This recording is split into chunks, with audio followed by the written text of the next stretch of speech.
Welcome to on record.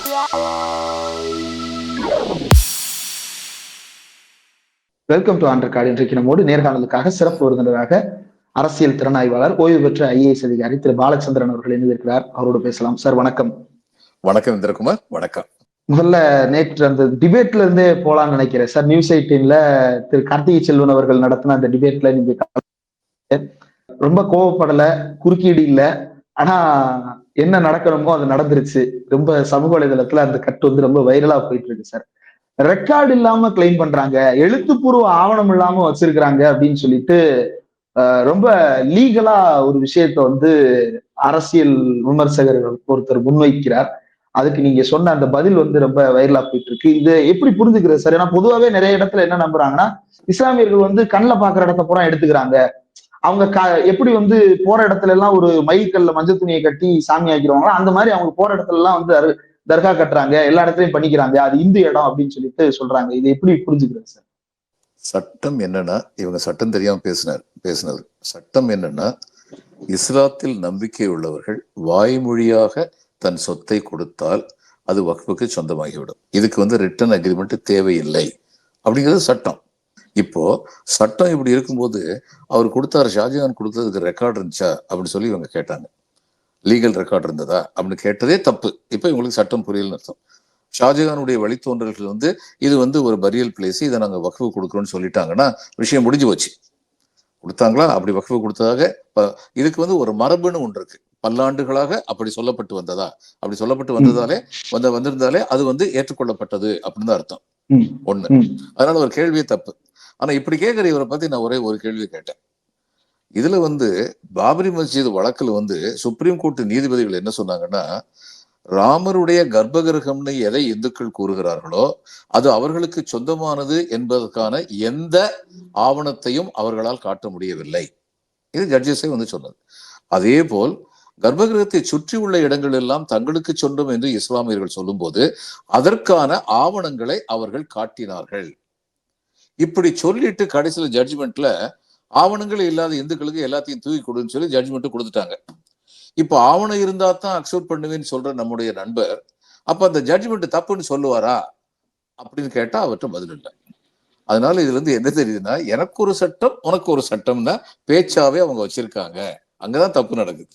Consistency இல்லை. அதைத்தான் நான் சொல்ல வந்தேன், வேற ஒண்ணும் இல்லை. அந்த கட்டு ஒரு பக்கம் வைரலா போயிட்டு இருக்கு சார். இன்னொரு பக்கம் நாடாளுமன்றத்துல ரெண்டு முக்கியமான ஒரு ரொம்ப செக்குலரான பார்ட்டிஸா இந்திய அளவுல அடையாளம் படுத்தப்படுகின்ற ரெண்டு முக்கியமான கட்சிகள், ஒன்னு தெலுங்கு தேசம் பார்ட்டி, இன்னொன்னு ஜேடி. ரெண்டு பேருமே வந்து பாஜகவை இந்த அளவு ஆதரிச்சிருக்கிறாங்க. தெலுங்கு தேசம் கட்சியில கிட்டத்தட்ட சந்திரபாபு நாயுடுவா இப்படி அப்படின்னு ஷாக் ஆகிற நேரத்துல அங்க பீகார்ல வந்து ஜேடியில இருந்து ரெண்டு பேர் வந்து ராஜினாமாவே பண்ணிட்டாங்க. நிதிஷ்குமார் இதை ஆதரித்ததை எதிர்த்து இந்த துரோகத்தை எங்களால் தாங்கிக் கொள்ள முடியாதுன்னு ராஜினாமாவே செய்திருக்கிறார்கள். இதை எப்படி பாக்குறீங்க சார்? ராஜினாமா பண்ண ரெண்டு பேருமே முஸ்லிம்ஸ் நினைக்கிறேன். இத பிஜேபி விரும்புது. போலரைசேஷனுக்கு இது ஹெல்ப் பண்ணணும்னு நினைக்கிறாங்க. இதைத்தான் பிஜேபி விரும்புது. அப்ப பிஜேபி என்ன சொல்லுவாங்கன்னா, பாத்தீங்களா முஸ்லிம்கள்லாம் சேர்ந்து என்ன பண்றாங்க, முஸ்லிம்கள் உள்ள ஏழைகளுக்குன்னு ஒரு சட்டம் போடுறோம், அது அவங்களுக்கு பிடிக்கல. முஸ்லிம்களுக்கு நன்மை செய்யறது பிடிக்கல. அப்ப இந்த முஸ்லிம்களா வந்து இருக்கிறவங்க எல்லாருமே இந்தியாவுக்கும் முஸ்லிம்களுக்கும் துரோகம் செய்யறவங்க அப்படின்னு சொல்லி வெளிப்படையா சொல்லுவாங்க. உள்ளுக்குள்ள சொல்ற பிரச்சாரத்துல முஸ்லிம்களுக்கு ஒரு வழி பண்ணிட்டோம் பாத்தீங்களா, இப்ப நம்ம இந்துக்கள்லாம் ஒத்துமையா இருந்ததுனால இது நடந்துச்சுன்னு சொல்லி பிளவு ஏற்படுத்த பார்ப்பாங்க. இதுதான் இவங்களுடைய நோக்கமே. அது குஜராத் எக்ஸ்பெரிமெண்ட் வந்து ஆல் இண்டியா லெவல்ல சக்சஸ்ஃபுல் ஆயிரும் அப்படின்னு நம்புறாங்க. இவங்களுக்கு 2019 கிடைச்சது ஒரு தற்காலிக தோல்வியா நினைக்கிறாங்க. சந்திரபாபு நாயுடு வந்து ஏன் மௌனம் சாதிக்கிறார் அப்படின்னா, மாயாவதி ஏன் மௌனம் சாதிக்கிறார் அப்படிங்கிற கேள்வி என் மனசுல ஏன் வருதுன்னு எனக்கு தெரியல. ரெண்டு பேரும் ஏன் ஒரே மாதிரி மௌனம் சாதிக்கிறாங்க அப்படின்னு சொல்லி ஒரு கேள்வி வருது. அதுவும் ஏன்னு தெரியல. ஆனால் இவங்க ரெண்டு பேருமே 2024 ஒரு நியாயமாக தோன்றுகின்ற காரணங்களை சொல்லி பிஜேபி இருந்து புரட்சி செய்து விலகுவார்கள் அப்படின்னு நினைக்கிறேன். ஏன்னா அன்னைக்கு வந்து இவங்களுக்கு நாடாளுமன்ற தங்களுடைய இப்ப நிதிஷ்குமாருக்குள்ள ரொம்ப பெரிய சவால் அடுத்த வருஷம் அவங்களுக்கு சட்டமன்ற தேர்தல் அடுத்த வருஷம் இருக்கு. அது அவருக்கு ரொம்ப பெரிய சவால். அவர் காலி பண்ணிடணுங்கிறது பிஜேபியுடைய நோக்கம். பீகாரை பொறுத்த மட்டும் அவரை காலி பண்ணிடணும். நம்ம யூபியில வந்து தனிப்பெரும் கட்சியா வந்துட்டோம். இங்க இந்த நிதிஷ்குமார் வந்து இங்கிட்டும் அங்கிட்டுமா தாவிக்கிட்டு நமக்கு சங்கடத்தை ஏற்படுத்திக்கிட்டு இருக்காரு. இவரை பொலிட்டிக்கலி காலி பண்ணிடணும். அதுல இவங்க வந்து வெற்றி பெற்று விட்டார்கள் நான் நினைக்கிறேன். பிஜேபி வந்து அடுத்த எலெக்ஷன்ல வந்து நிதிஷ்குமாருக்கு இப்ப கிடைச்ச சீட்டு கூட கிடைக்காது. உடனே அவங்க சொல்லுவாங்க, நாங்க தான் அதிகமான சீட் எடுத்திருக்கோம், நாங்க தான் இப்ப வந்து இதா வரணும், ஆளுங்கட்சியா வரணும்பாங்க. அப்ப நிதிஷ்குமார் அதுக்கு சம்மதிக்கலைன்னா நிதிஷ்குமாருடைய கட்சியில ஒரு 2/3 பீப்புள் இந்த பக்கம் இழுத்துருவாங்க. அதான் ப்ராமிசஸ் பண்ண முடியுமே, உங்களுக்கு நாங்க அமைச்சகத்துல பதவியை தர்றோம், நிதிஷ்குமாரோட பெட்டரா அவங்கள வச்சுக்கிறோம், உங்களை கண்கலங்காம பாத்துக்கிறோம் அப்படின்னு சொல்லிடுவாங்க. அது போல பீகார்ல வந்து அவங்க தனிப்பெரும்பான்மையான ஆட்சியை பிடிப்பாங்கிறது அவங்களுடைய கால்குலேஷன். இதெல்லாம் அவங்க எதிர்பார்த்ததுங்கிறது உங்களுக்கு தெரியணும். அதாவது நிதிஷ்குமார் நம்மளோட ஆதரவு கொடுக்கும் போது அவருடைய கட்சியில வந்து ஒரு கலவரம் வெடிக்கும். இன்னைக்கு வந்து தெலுங்கு தேசத்துல என்ன நடக்க போகுதுன்னு நமக்கு தெரியாது. ஏன்னா பீகார்ல இருக்கிற அளவுக்கான பெர்சன்டேஜ் முஸ்லிம்ஸ் வந்து இதுல கிடையாது, ஆந்திரால கிடையாது. எஸ்பெஷலி தெலுங்கானா அந்த பக்கம் போனதுக்கு அப்புறம் ஹைதராபாத் வந்து அந்த பக்கம் போயிடுச்சு. அதனால அந்த பெர்சன்டேஜ் கிடையாது. அப்படிங்கிறதுனால இவருக்கு ரொம்ப பெரிய எதிர்ப்பு இன்னைக்கு வராம இருக்கலாம். ஆனா தேர்தல்னு சொல்லி வரும்போது 2 விழுக்காடு வாக்குகள் 3 விழுக்காடு வாக்குகள்லாம் முக்கியம். அந்த நேரத்துல வந்து நாயுடு வந்து என்ன டெசிஷன் எடுப்பாருன்னு சொல்லி எனக்கு தெரியாது. இவங்கெல்லாம் நினைச்சுக்கிட்டு இருக்காங்க நாயுடு வந்து நம்ம பக்கம் இருக்காருன்னு. அவர் வந்து திருப்பதி கோயில்ல ஜிலேபி தான் பிரசாதம்னு மாத்திட்டேன்னு சொன்னாலும் சொல்லிடுவார் இவங்களுக்கு. அந்நேரம் இவங்களுக்கு வந்து கஷ்டமா போயிடும் அப்படிங்கிறது என்னுடைய நினைப்பு. ஆனா இவங்க வந்து அடுத்த எலெக்ஷனுக்கு தயாரா இருக்காங்க. அடுத்த எலெக்ஷன் எப்படி நாடாளுமன்ற தேர்தல் நடத்தணும் இவங்களை பொறுத்த மட்டும் ஹிந்து வெர்சஸ் த மைனாரிட்டிஸ். ஒருத்தர் சொன்னாரு, நாங்க 80 பேர் நீங்க 20 பேருங்கிறத மறந்துடாதீங்கன்னு. அதை நாங்க செஞ்சு காட்டிட்டோம்னு சொல்ல போறாங்க இந்துக்களுக்கு. அதை வச்சு ஜெயிச்செல்லாம் நம்புறாங்க.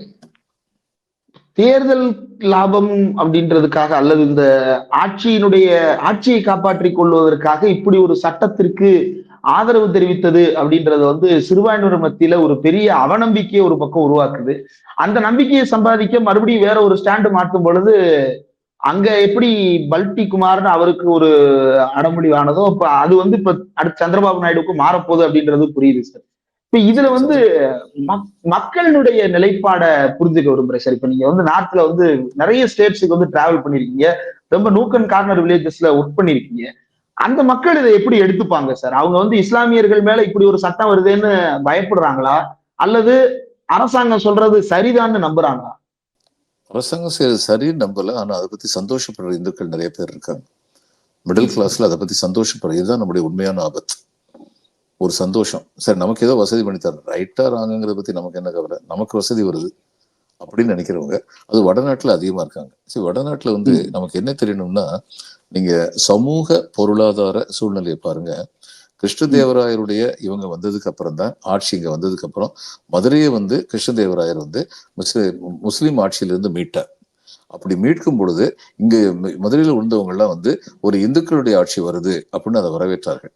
ஆனா அதுக்கப்புறம் தான் தெரிஞ்சது வந்தது இந்துக்கள் ஆட்சி இல்லை, அது வந்து தெலுங்கர்களுடைய ஆட்சி. இது உண்மைதான், அதுல சந்தேகம் கிடையாது. ஏன்னா அடுத்து பாளையம் அவங்க அமைச்ச போது 2 கன்னடியர்களையும் மற்றபடி பெரும்பாலும் தெலுங்கர்களையும் தான் அவங்க பாளையக்காரங்களா அங்கிருந்தா இது கெட்டபொம்மை வந்தது, எட்டப்ப நாயக்கர் இருந்தது, இவங்க எல்லாம் அந்நேரம் தான் வந்தாங்க. அந்த தெற்கு தமிழ்நாட்டில் தான் அவங்களால ஒன்றும் செய்ய முடியும். சிவகிரி, செவ்வேறு இந்த மாதிரியான இடங்கள்ல வந்து கொல்லங்கொண்டான் இந்த மாதிரி இடங்கள் அவங்களால ஒன்றும் செய்ய முடியல. பரம்பரையா பாத்தியதோட உட்கார்ந்து இருந்தவங்களும் அவங்களால இது பண்ண முடியல. இப்ப over a period of time வந்து தமிழ்ஸ் அண்ட் தெலுங்குஸ் வந்து இங்க வந்து ஒரு இனம் ஆயிட்டாங்க. நிறைய கலப்பு திருமணங்கள் நடந்திருக்கு. அதுக்கப்புறம் எக்கனாமிக்கலி இன்டகிரேஷன் வந்து இங்க நடந்திருக்கு. வெஸ்ட் நார்த்ல வந்து பாத்தீங்கன்னா முகலாயர் ஆட்சி நடந்த போது இவங்களுக்கு இஸ்லாமியர்களுக்கு வந்து வசதிகள் செய்யப்பட்டனுங்கிறது நிஜம்தான். இப்ப இதுல வந்து ஆங்கிலேயர் ஆட்சி வந்ததுக்கு அப்புறம் கிறிஸ்தவர்களுக்கு வசதிகள் செய்யப்பட்டனுங்கிறது நிஜம்தான், அதுல சந்தேகமே கிடையாது. இப்ப செயின்ட் ஜான்ஸ் காலேஜ்னு சொல்லி பெங்களூர்ல ஒரு காலேஜ் இருக்கு, ஏறக்குறை 1000 ஏக்கர் அவங்களுக்கு கொடுத்துருக்காங்க. அந்நேரம் ஊருக்கு தள்ளி இருந்தது, இப்ப அது ஊருடைய நடுப்பகுதியா இருக்கு. இன்னைக்கு 1000 ஏக்கருடைய மரியாதை என்னன்னு சொல்லி பாருங்க, விலை என்னன்னு சொல்லி பாருங்க. இது மாதிரி பல காரியங்கள் செய்யப்பட்டனுங்கிறது நிஜம்தான். அந்தந்த ஆட்சி வந்தபோது அந்தந்த ஆட்சி மன்னர்கள் வந்து தங்களுடைய மதத்தை வந்து சலுகைகள் கொடுத்தார்கள். இப்ப அசோகருடைய இது வந்து அவர் பௌத்த மதத்தை தழுவினாரு. அவருடைய இவர் வந்து தாத்தா வந்து சமணரா இருந்தாரு, ஜெயினா இருந்தாரு. இவர் வந்து பௌத்த சமயத்தை தழுவினாரு. இவருடைய பையனையோ பேரனையோ தளபதி வந்து கொன்னுட்டு அதுக்கப்புறம் அவர் வந்து இந்து, அவர் உடனே மறுபடியும் வந்து இந்து மதமா கொண்டு வந்தாரு. ஒவ்வொரு சமயமும் அரசு எந்த மதத்தை சார்ந்து இருக்கிறதோ, எந்த மதத்திற்கு ஆதரவு அளிக்கிறதோ அந்த மதத்தை சேர்ந்தவர்கள் பொருளாதார ரீதியாக சமுதாய ரீதியாக முக்கியத்துவம் பெறுகிறார்கள் அப்படிங்கிறது உண்மை. இப்போ எதனால செக்யூலர் ஸ்டேட்னு சொல்லி வைக்கணும்னு சொல்லி நம்ம நினைக்கிறோம்? இப்படிப்பட்ட தவறுகள் நடக்கக்கூடாது, எல்லோருக்கும் சம வாய்ப்புகள் அளிக்கப்பட வேண்டும், அதுக்காக தான் செக்யூலர் ஸ்டேட். அல்லது செக்குலர் ஸ்டேட் பேர் இல்லைன்னா கூட அமெரிக்காவில் அப்படிப்பட்ட ஒரு நிலைமை இருக்குங்கிறது வரவேற்க தகுந்தது. அந்த மாதிரியான நாடுகள் நம்ம நாட்டில் செக்குலர் ஸ்டேட் நமக்கு வேணும்னு சொல்லி கேட்கிறோம். இப்போ வட இந்தியாவில் அந்த முகலாயர் பீரியட்ல இருந்து வழி வழியாக இந்த இதெல்லாம் சொத்துக்கள்லாம் வச்சிருந்தவங்க நிறைய பேர் இருக்காங்க. இதுல பல பேருக்கு தெரியாத விஷயம், உத்தரப்பிரதேசத்துல இந்துக்கள் நிறைய பேர், இது முஸ்லிம்கள் ப்ராப்பர்ட்டி நிறைய இருந்தது. அப்ப அந்த முஸ்லிம்கள் நாங்க இந்தியா விட்டு போக மாட்டோம், இது எங்களுடைய தாய்நாடுன்னு சொன்னவங்க நிறைய முஸ்லிம்கள் இருந்தாங்க. அந்த முஸ்லிம்களை காப்பதற்காகத்தான் அங்க பிஏசி, ப்ரொவின்சியல் ஆர்ம்டு கான்ஸ்டபிளரி அப்படின்னு ஒரு பாராமிலிட்டரி ஃபோர்ஸே உருவாக்குனாங்க. இது பல பேருக்கு தெரியாது. அடுத்து அந்த ஃபோர்ஸை எப்படி கம்யூனல் ஆக்கிட்டாங்கன்னா, ஒரு இடத்துல உங்களுக்கு மதக்கலவரம் நடக்குதுன்னா போலீஸ் அங்க போகும், மதக்கலவரத்துல வர்ற 2 பேரையுமே அடிச்சு தள்ளும். அதை என்னால புரிஞ்சுக்க முடியும். ஆனால் இது இவங்க காட்சியில் இல்ல, காங்கிரஸ் ஆட்சி காலத்திலேயே இவங்களை அலிகார் முஸ்லீம் யூனிவர்சிட்டியில போய் தடியடி நடத்தின போது தடியடிச்சுக்கிட்டே ஹரஹர மகாதேவ்னு அந்த போலீஸ் கான்ஸ்டபிள் சொல்லிக்கிட்டு இருந்தாங்க அப்படின்னு ஒரு குற்றச்சாட்டு வந்தது. இந்த குற்றச்சாட்டை பத்தி டிஎம் எஸ்பி, கலெக்டர் எஸ்பி 2 பேருக்கும் சேர்ந்து நைனித்தால்ல ஒரு கான்ஃபரன்ஸ் நடந்தது. நான் டிஸ்ட்ரிக்ட் கலெக்டரா இருந்தபோது அந்த கான்ஃபரன்ஸுக்கு நான் போயிருந்தேன். அப்ப பழைய ஸ்ரீவத்சவ் நினைக்கிற அவர் பேரு, டிஜிபியா இருந்து ரிட்டையர் ஆனவர், அவர் அங்க பேசுறதுக்கு வந்திருந்தாரு. அவர்கிட்ட நான் அந்த கேள்வியை கேட்டேன், இவ்வளவு கம்யூனல் ஆக்கியிருக்கீங்களே உங்க போர்ஸ அப்படின்னு சொன்னபோது அவர் தான் இந்த கதையை சொன்னார். இந்த போர்ஸ் உருவானதே முஸ்லிம்களை காப்பாத்துறதுக்காக. ஆனா இந்த போர்ஸ் இப்படி ஹரஹர மகாதேவன் சொன்ன அந்த பிரஸ்ல ரிப்போர்ட் நானும் படிச்சிருக்கேன். நீங்க இதுக்கு கம்யூனல்னு சொல்றீங்க, நான் சொல்லட்டுமா? இதுக்கு பேரு கம்யூனலிசம் இல்ல, இன்டிசிப்ளின். சட்டை போட்ட காக்கி சட்டை போட்டவனுக்கு மதம் கிடையாது. என்னைக்கு அவன் ஹரஹர மகாதேவன் சொல்றானோ, அல்லாஹூ அக்பர்னு சொல்றானோ, அங்க வந்திருக்கிறது ஒழுங்கின்மை. அது கொண்டு வந்துட்டா இந்த நாடு நாசமா போயிடும். பிரிட்டிஷ்காரன் ஓடுனதுக்காரன் நேவல் ரிவோல்ட், ஐஎன்ஏ விசாரணை பண்ணணும்னு சொன்ன போது இந்தியா கொந்தளிச்சது. பிரிட்டிஷ்காரனுக்கு விளங்கல, நம்ம மிலிட்டரியை விட்டு துரோகம் பண்ணிட்டு ஓடின பசங்க தானே நேதாஜி சுபாஷ் சந்திர போஸ் மேல டிசிப்ளினை மீறினவனுக்கு தானே, இவர்களுக்காக நாடு கொந்தளிக்குதுன்னு நினைக்கும் போது அவனுக்கு இன்னொன்னு தெரிஞ்சது, இந்த நாட்டை இனிமே நம்மளால வச்சிருக்க முடியாது. இதெல்லாம் வரலாறு நமக்கு சொல்லி தருகின்ற பாடங்கள். இன்னைக்கு எதுக்காக இதை கொஞ்சம் டைக்ரஸ் ஆனாலும் திரும்ப சொல்ல வேண்டிய கட்டாயம் இருக்குன்னா, இவங்க இன்னைக்கு சொல்றாங்களே 80க்கு 20 80க்கு 20ன்னு சொல்றாங்களே, இதுல இந்துக்கள்ல பெரும்பான்மையானோர் வட இந்தியாவில சக்சேனான்னு சொல்லி, NC சக்சேனா, நரேஷ் சந்திர சக்சேனான்னு ரொம்ப சீனியர் IAS ஆபீசர், அலிகார்ல இதா இருந்திருக்கிறாரு, டிஸ்ட்ரிக்ட் கலெக்டர் இருந்திருக்கிறாரு, அலகாபாத்ல இருந்திருக்கிறாரு, யூபி காடரை சேர்ந்தவர். அவர் நாங்க கான்ஸ்டிடியூஷனல் கான்டாக்ட் குரூப்னு ஒரு குரூப் வச்சிருக்கோம், அதுல ரொம்ப மனசு நுந்து எழுதினாரு. இன்னைக்கு நம்ம என்ன செய்யணும்னு நமக்கு தெரியுதா? மோதியை எதுக்கு எடுத்தாலும் திட்டிக்கிட்டே இருக்கிறத விட மோதிட்ட ரொம்ப பள்ளத்துக்கு இந்த நாட்டை கொண்டு போயிடாதீங்கன்னு சொல்ல வேண்டிய கட்டாயத்துக்கு நம்ம ஆளாயிட்டோம். எத்தனை பேர் இந்துக்கள் மத்தியில இர்ரேஷனல் ஹாப்பினஸ் எத்தனை பேருக்கு வருதுன்னு நமக்கு தெரியுதா? இதெல்லாம் நம்ம மறைக்கிறதுனால இது இல்லைன்னு சொல்லி அர்த்தம் கிடையாது. இன்னைக்கு அவர் இன்னைக்கு பிஜேபி எதை கிளப்பி விட்டுட்டாங்கன்னா, த ஜீனி இஸ் அவுட் ஆஃப் த பேக்னு சொல்லுவாங்களே, அது மாதிரி இவங்க இன்னைக்கு இந்துக்கள்னு சொல்லி ஒன்னா நிற்போம். இப்ப இந்துக்கள்னு ஒன்னா நிக்கிறதுனால என்ன பிரயோஜனம் இருக்கு அப்படின்னு சொல்லி பார்த்தா அது எப்ப தெரியும்?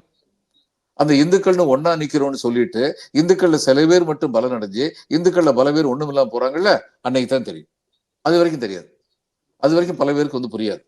ஒவ்வொரு சமயம் பாருங்க, அயோத்தியால பிரச்சனை வர்றதுக்கு முன்னாடி அங்க பூஜையெல்லாம் ஆரம்பிச்சதுக்கு அப்புறம் அங்க பூக்கடை வச்சிருந்ததுல பெரும்பாலானோர் முஸ்லிம்கள். இந்த பூஜைக்கு நீங்க பூ வாங்குறதுக்கு போனா அந்த பூ கடை வச்சிருந்தவங்க முஸ்லிம்கள். இன்னைக்கு உள்ள நிலைமையில கர்நாடகால ஒரு இது நடக்கும்போது இங்க முஸ்லிம்கள் யாருமே இந்த ஃபெஸ்டிவல்ல கடை வைக்க கூடாதுன்னு சொல்றாங்க. என்ன அர்த்தம் இருக்கு இதுல? நான் ஜங்கிப்பூர்ல சப் கலெக்டர் இருந்தபோது இந்த மொகரம் ஊர்வலம் போகுமே, அங்க கம்பு சண்டையாட்டம் எல்லாம் காட்டிக்கிட்டே போவாங்க. அந்த கம்பு சண்டை சிலம்பம் ஆடுறதுல கெட்டிக்காரங்க யாரு? யாதவ் கம்யூனிட்டியை சேர்ந்த இந்து இளைஞர்கள். அவங்களே இவங்க முஸ்லிம்ஸ் கூட்டு வருவாங்க. இந்த மொத்தமா ஒரு 1000 பேர் ஊர்வலத்துல போவாங்க. நரங்கிலால் அகர்வால்னு ஒரு பெரிய ஒரு வீட்டு முன்னாடி நிற்கும். பெரிய பெரிய அண்டால ஷர்பத் பண்ணி வச்சிருப்பார். அத்தனை பேருக்கும் ஷர்பத் கொடுப்பார். அவர் ஒரு இந்து. எந்த பிரச்சனையும் இல்லாம அமைதியா எல்லாரும் ஒன்னா இருந்ததான். இடையில சில பிரச்சனைகள் வந்த போதும் மதச்சார்பின்மையில் முழு நம்பிக்கை உடையவர்களாக அரசியல் தலைவர்கள் இருந்ததுனால த டாப் மேன் இதுதான் முக்கியம். நடுவில் உள்ளவங்கள்ட்ட மதச்சார்பில் நம்பிக்கை இல்லாதவங்க இருந்தாங்க. ஏன் இன்னைக்கு டிஎம்கேல ஜாதி வரி உள்ளவங்க இல்லையா? ஏடிஎம்கேல இல்லையா? இருக்கிறாங்க. ஆனால் the first family never believe. ஜாதி குழப்பத்தை ஏற்படுத்தணும்னு அவங்க நினைக்கல. திராவிடர் கழகத்திலிருந்து திமுகவிலே அதிமுகவிலே வந்த பெருந்தலைவர்கள் அந்த நம்பிக்கையில இருந்தாங்க, ஜாதி பிரச்சனை கூடாதுன்னு. அப்ப கீழே உள்ளவங்கள சில பேர் வந்து ஜாதி பிரச்சனை உள்ளவங்களா இருந்தாலுமே அவங்களால இன்னும் செய்ய முடியல. அதே மாதிரி தான் இந்தியாவில் வந்து ஜவஹர்லால் நேரு, லால் பகதூர் சாஸ்திரி, இந்திரா காந்தி, மொரார்ஜி தேசாய், சரண் சிங், வரிசையா சொல்லலாம் நீங்க. எல்லாருமே இதுல உறுதியா இருந்தாங்க. இன்னைக்கு நம்ம வந்து ரொம்ப ரொம்ப சோதனையான ஒரு காலகட்டத்தில் இருக்கோம் அப்படிங்கிறத உண்மை. நமக்கு சமமான வளர்ந்த ஒருத்தனை பார்த்து அதனால மனசுல நம்மளை அறியாம ஒரு பொறாமை இருந்தது என்றால், அவன் நமக்கு சமமானவனாக இல்லாமல் இருப்பதற்கான ஒரு நடைமுறை வரும் என்றால், அதை பார்த்து நாம் சந்தோஷப்பட்டால், அதன் காரணமாக அவன் நமக்கு சமமானவனாக இல்லாமல் போகும் சூழ்நிலை ஏற்பட்டால், நாளை நாமும் நம்முடைய சமநிலையிலிருந்து கீழே போய் விடுவோம். அதை நாம் இன்று உணர மாட்டோம். It will too late when we realize. இதுதான் உண்மை. அதனால வந்து இன்னைக்கு நடந்துகிட்டு இருக்கிறது வந்து சோதனையான காலகட்டம். நீங்க கேட்டீங்க கேள்வி, வடநாட்டுல எல்லாரும் எந்திரிக்கல. ஆனால் எப்படி ட்ரம்ப் வந்து பதவிக்கு வந்த உடனே அங்க ஒருத்தர் எழுதினார், exigency is more important than planned future. தற்கால தேவைகள் மிகவும் அதிகமானவை, தேவையானவை என்று அவசரப்பட்டு நீங்கள் ஒருவரை கொண்டு வருவதன் ஆபத்தை நீங்கள் விரைவில் உணர்வீர்கள் அப்படின்னு சொல்லி எழுதினார். ட்ரம்ப்பை பத்தி அவருடைய கருத்தை அவர் வந்து எழுதினார். இன்னைக்கு இந்துக்கள்ல மிடில் கிளாஸ்ல பல பேர் வந்து 2 அடி அடிபட்ட சரி இவங்க எல்லாம் சரியா தான் இருப்பாங்க அப்படின்னு நினைக்கிற ஒரு மனநிலை இருக்குங்கிறது உண்மை. இது ஆபத்தான உண்மை. நேற்று ராஜ்யசபால இந்த பில்லு வந்து டேபிள் ஆனது சார். சாக்கியத் கோகலே அப்படின்ற அந்த எம்பி என்ன எழுதி இருக்கிறாருன்னா, நான் அதை வாசிக்கலாம்னு நினைக்கிறேன் sir. We sat till 3 a.m. this morning in Rajya Sabha discussing the Waqf amendment. For 8 long hours, BJP MPs and ministers gave long speeches on how they and PM Modi care deeply about the Muslims and their welfare. You would have almost believed them. And then at 3 a.m., as soon as the Waqf bill was passed, all the BJP MPs and ministers got up and loudly chanted Jai Shri Ram. That should tell you all you need to know about the real intention of Modi behind the Waqf bill and why the entire opposition sat all night to vote against it. ஆமா, நானும் அதை படிச்சேன். அந்த entire opposition எதிர்கட்சியில் வந்து ஒன்று சேர்ந்து அப்படி சொன்னதுங்கிறது இந்த நாட்டுக்கு வந்து ஒரு நம்பிக்கை கீற்று. அதுல சந்தேகமே கிடையாது. எத்தனை மக்கள் அதை ஃபாலோ பண்ண போறாங்க அப்படிங்கிறத பொறுத்திருந்தான் பார்க்கணும். நம்முடைய மக்களை பத்தி நான் ஒண்ணு பார்த்திருக்கேங்க, நிர்வாகத்தில் இருந்தபோதும் பார்த்திருக்கேன், ஒரு இந்தியன் சிட்டிசனாவும் பார்த்திருக்கேன். தனக்கு நேரடியா பாதிப்பு வரும்போது மட்டும்தான் ரியாக்ட் பண்றாங்க. அதுக்கு மிகச்சிறந்த உதாரணம் எமர்ஜென்சி தான். எமர்ஜென்சில நேரடியாக வடநாட்டு மக்கள் பாதிக்கப்பட்டார்கள். Entire north voted against Indira Gandhi. எமர்ஜென்சியினால சில நன்மைகள் வந்ததை, இது பெரிய நன்மைகள், இதனால வந்து டெமோக்ரஸி நாசமா போகுதுங்கிற உணர்வு இல்லாம பசங்க காலேஜுக்கு சைக்கிள் இல்லாம காலேஜுக்கு போறானுங்க, பஸ் ஒழுங்கான நேரத்துக்கு வருது, காய்கறி விலை குறைஞ்சிருக்கு அப்படின்னு சொல்லி பார்த்து முழுக்க முழுக்க இவங்களுக்கு மிசஸ் காந்திக்கு சப்போர்ட் பண்ணாங்க. ஆனால் அதே சமயம் அது மட்டும் காரணம் இல்லை. விவசாயிகள் தடை நிவாரண சட்டம் கொண்டு வந்தாங்க மிசஸ் காந்தி, விவசாயிகள் கடன் நிவாரண சட்டம். தேவராஜ் அரசு வந்து ஒரு மிகச்சிறந்த நிர்வாகியாக இருந்து அதன் மூலம் ஏற்பட்ட எல்லா நன்மைகளையும் மிசஸ் காந்தியின் காலடிகளில் சமர்ப்பித்தார். கர்நாடகால இங்க வந்து எம்ஜிஆருக்கு வந்து ஒரு பெரிய பப்ளிக் வேவ் இருந்தது. பல பேருக்கு தெரியாத ஒரு விஷயம், அவங்களுக்கு எமர்ஜென்சியை உருவாக்குனவங்களுக்கு தமிழ்நாட்டு மேல ரொம்ப காட்டம் இருந்தது. ஏன்னா வந்த எல்லாருக்கும் வந்து அடைக்கலம் கொடுத்தார் கலைஞர் கருணாநிதி. ஜார்ஜ் பெர்னாண்டஸ் இங்க ரொம்ப நாளா மார்வேஷத்தில் இருந்தார். எமர்ஜென்சி எது தீர்மானம் போட்டார் கலைஞர் கருணாநிதி வந்து சட்டமன்றத்துல, நாம் டிஸ்மிஸ் செய்யப்படலாம்னு உணர்ந்து அதையெல்லாம் செஞ்சுக்கிட்டு இருந்தாரு. அதையெல்லாம் மீறி மிசஸ் காந்திக்கு வரவேற்பு இருந்ததுக்கு எம்ஜிஆருங்கிற கரிஷ்மா ஒரு முக்கியமான காரணம். ஆனா வட இந்தியாவில் என்ன நடந்தது? அவங்க நேரடியா குடும்ப கட்டுப்பாடுங்கிறதுல வந்து சில தவறுகள் நிகழ்ந்தன. அது நேரடியா மக்களை பாதிச்சது. எல்லாரும் அதுக்கு எதிராக ஓட்டு போட்டாங்க. அங்க ஆண்டுகிட்ட பன்சிலால் மிக மிக கீழ்த்தரமான சர்வாதிகாரி போல் ஆண்டார்னு அவர் மேல குற்றச்சாட்டு உண்டு. அதனால வந்து ஹரியானா மக்கள் அத்தனை பேர் அவருக்கு எதிராக திரும்பினாங்க. பாதிக்கப்பட்ட சிக் அத்தனை பேர் வந்து அகாலிதளுக்கு ஆதரவு ஓட்டு போட்டாங்க பஞ்சாப்ல. இப்படி சொல்லிக்கிட்டே போலாம். ஆனா நேரடியான பாதிப்புங்கிறது எமர்ஜென்சில இங்க வந்து மெட்ராஸ்ல அரெஸ்ட் பண்ணப்பட்ட திமுக காரங்களுக்கு மட்டும்தான் இருந்தது. நீங்க யோசிச்சு பாருங்க, மதுரையில அரெஸ்ட் பண்ணப்பட்ட திமுக யாராவது அடிபட்டாங்களா? இல்லை, அப்படி ஒரு ரிப்போர்ட் வரல. பாளையங்கோட்டையில வந்து பெரிய 1-2 பேர் அடிபட்டிருக்கலாம். ஆனா மேசிவா அடிபட்டது வந்து மெட்ராஸ்ல தான். அதுல வந்து இவரை ஸ்டாலினை காப்பாத்துறதுக்குன்னு சொல்லி போனவர் தான் பழைய மெட்ராஸ் மேயர் வந்து அந்த அடியிலேயே வந்து இறந்து போயிட்டார். அந்த அளவுக்கு அங்க வந்து கொடுமைகள் நடந்தன. ஆனா அது திமுக காரர்களுக்கு மட்டும்தான், மக்களுக்கு பொதுவா இல்லை. ஆனா மக்களுக்கு பொதுவா வந்து வட இந்தியாவில நடந்ததாக ஒரு உணர்வு ஏற்பட்டது. அவங்க தோக்கடிச்சாங்க. இங்கேயும் இனிமேல் ஃபியூச்சர்ல அது நடக்கும் ஒரு நாள். அதாவது இந்துக்கள்ங்கிற பேர்ல சில பேரை மட்டும் வாழ வைக்கிறதுக்கு தான் நம்மளை இத்தனை நாள் ஏமாத்தி இருக்காங்க அப்படிங்கிற அவேர்னஸ் வரும் பொழுது இந்த drama it will come to an end. அது வரைக்கும் இந்த டிராமா இருக்கும். சிஏஎன்ஆர்சிக்கு எதிர்த்து வாக்களிக்காத அதிமுக இந்த விஷயத்துல எதிர்த்து வாக்களித்திருக்கிறார்கள். அதை எப்படி பாக்குறீங்க சார்? ஓட் பேங்க் அதுக்காக வேண்டி, ஏன்னா மைனாரிட்டி ஓட்டு கிடைக்காதுங்கிற பயம் ஏற்கனவே இருக்கு. இதுல நம்ம அந்த அவங்களோட சேர்ந்து ஓட்டு போட்டோம்னா எந்த மைனாரிட்டி ஓட்டு கண்டிப்பா கிடைக்காதுன்னு நினைக்கிறோமோ அது மற்றவங்களையும் சேர்த்து கூட்டிட்டு போயிருந்து பயப்படுறாங்க. இவங்களுக்கு எப்படி மைனாரிட்டி ஓட்டு கிடைக்காது? இவங்க பிஜேபியோட இது போடும்போது பிஜேபி திட்டமிட்டு காய்களை நகர்த்துகிறார்கள். எதுக்கு விஜய் தனியா இருக்காரு? ஏன்னா இவங்க வந்தாலுமே பிஜேபிக்கு கிடைக்கக்கூடிய ஓட்டு கூட சேர்ந்து இவங்களுடைய ஓட்டும் வரும். ஆனா மைனாரிட்டி ஓட்டு போயிடும். அந்த மைனாரிட்டி ஓட்டு ஒட்டு மொத்தமா இவங்களுக்கு போகும், திமுகவுக்கு போகும்.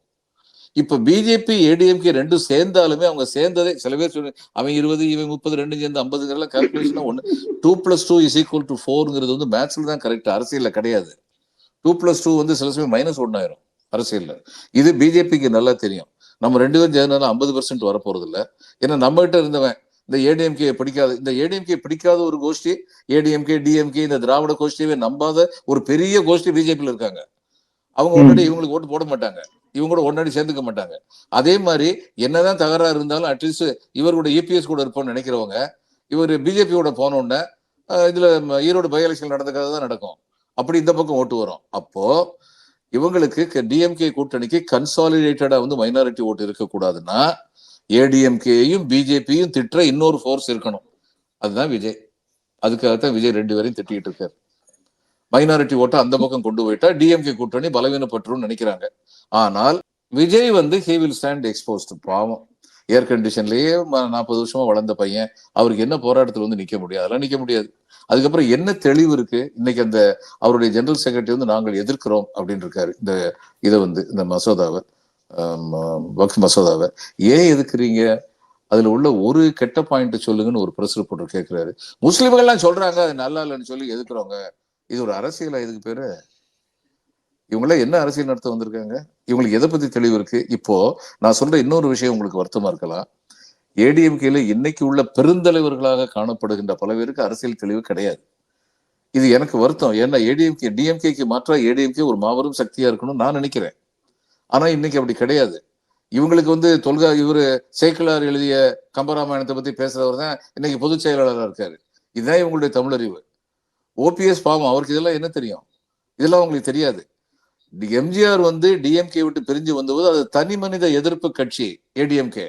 அவங்களுக்கு பிலாசபி கிடையாது. அதனால அப்படியே திராவிடர் கழகத்துடைய டிஎம்கே உடைய பிலாசபியை அவர் அடாப்டி வச்சிருந்தாரு. ஏன்னா அதுதான் ஓட் பேங்க் ஹெல்ப் பண்ணும். ஒண்ணு. இன்னொன்னு முக்கியமான காரணம், திமுகவுக்கு இனிமே ஆட்சிக்கு வர்றதுக்கு வாய்ப்பில்லை எம்ஜிஆர் இருக்க வரைக்கும் நினைத்த தங்களுடைய சுயலாபத்தையும் மனதில் கருத்தில் கொண்ட ஆனால் திராவிட கொள்கைகளில் நீர்த்து போகாத தலைவர்கள் திராவிட முன்னேற்ற கழகத்திலிருந்து அதிமுகவுக்கு வந்தாங்க. இவங்க எம்ஜிஆரை சுத்தி இருந்து அவருக்கு பொலிட்டிக்கல் பிலாசபி சொல்லி கொடுத்துக்கிட்டு இருந்தாங்க. இதான் உண்மை. இன்னைக்கு அப்படி சொல்லி கொடுத்த பொலிட்டிக்கல் பிலாசபி சொல்லி கொடுத்த யாருமே ஏடிஎம்கேல இல்ல. ஜெயலலிதா அம்மா வந்தாங்க, அங்காள பரமேஸ்வரன் பேர் வாங்குறது முக்கியமா இருந்தது. அவங்களுக்கு அடுத்து இவங்க வந்திருக்காங்க. அம்மாவுடைய ஆட்சின்னு சொல்லி அம்மாவை தெய்வமா கொண்டாடுறவங்க. இவங்களுக்கு எந்த பொலிட்டிக்கல் பிலாசபியும் தெரியாது. இதுதான் உண்மை. இது ரொம்ப துரதிருஷ்டம். ஒரு பொலிட்டிக்கல் பார்ட்டி அதனுடைய ஜெனரல் செக்ரட்டரில இருந்து ஆரம்பிச்சு இவங்களுக்கெல்லாம் பொலிட்டிக்கல் பிலாசபில கிளாரிட்டி கிடையாது அப்படிங்கிறது உண்மை. அப்போ இன்னைக்கு இவங்க எந்த பக்கம் போறதுக்கு இவங்களுக்கு தயக்கம் வராது. பிஜேபியோட போறதுக்கு இவங்களுக்கு தயக்கம் வராது. அம்மாவுக்கு மன்சூர் தின்னவங்க தானே இந்த கட்சியில் உள்ளவங்க. என்ன நடக்குதுன்னு பொறுத்திருந்து பார்ப்போம் சார். ரொம்ப ஆழமான கருத்துக்களை பகிர்ந்துட்டீங்க. இவ்வளவு நேரம் ஒதுக்கி இந்த நேர்காணல் தந்ததற்கு மிக்க நன்றி சார். வணக்கம்ங்க. வணக்கம்.